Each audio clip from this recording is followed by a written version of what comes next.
You're listening to Puma Podcast.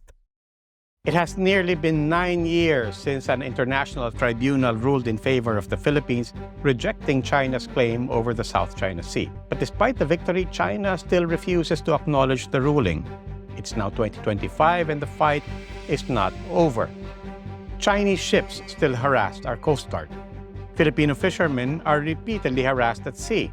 In one confrontation, a Filipino soldier even lost his thumb. Before we get to that, a typhon spelled with one O is not a typo. It comes from Typhon, a monster in Greek mythology, known as the father of dangerous winds. Sounds like typhoon, di ba? And so if you, like me, first thought that either typhon was a typo or that you had misread the word typhoon does in fact come from typhon. In any case, both suggest turbulence and potentially can leave destruction in their wake. Typhon, in this case, is also causing a storm. It is a U.S. Army missile system designed to strike targets from far away. And that is what Beijing is reacting to. This system fires two types of missiles, the names of which are at least more familiar to your ears. It can launch Tomahawk cruise missiles. These can hit land and sea targets 2,400 kilometers away. That's Manila to Busan in South Korea. And it can definitely, therefore, get to mainland China. But perhaps even more to the point, Taiwan as well is well within range. The second type of missile is the Standard Missile 6 or the SM-6. That is a multi-use missile that can shoot down planes, ships, and even incoming missiles. And here's the thing, Typhon, the system, is mobile. It can be moved around to keep enemies guessing. The US did in fact design and build the Typhon system to counter China's growing firepower in the Pacific. In 2024, for the first time, Typhon was deployed to the Philippines. The US set it up in northern Luzon, very close to Taiwan. If conflict erupts there, this system would offer quick response capabilities. China, therefore, sees it as a direct threat. Beijing calls it a provocation.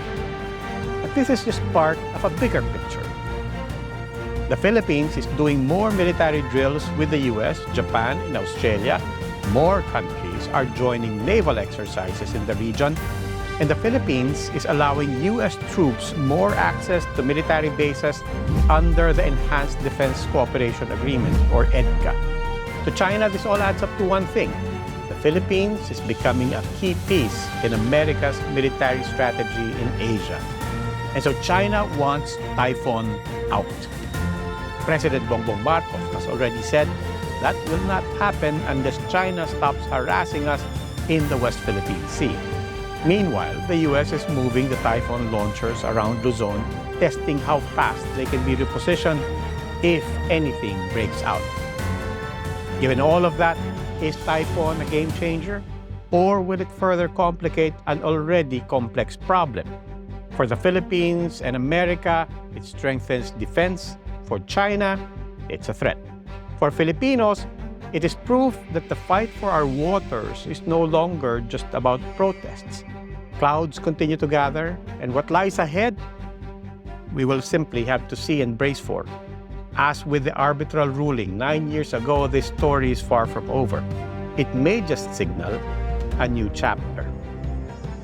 Ako po si Robbie Alampay, Puma Podcast. If you like how we converse, tell stories, and do our explainers here on Teka Teka, do follow us on YouTube. You can also subscribe to our podcasts on Spotify, Apple Podcasts, or kung saan man kayo Puma Podcast.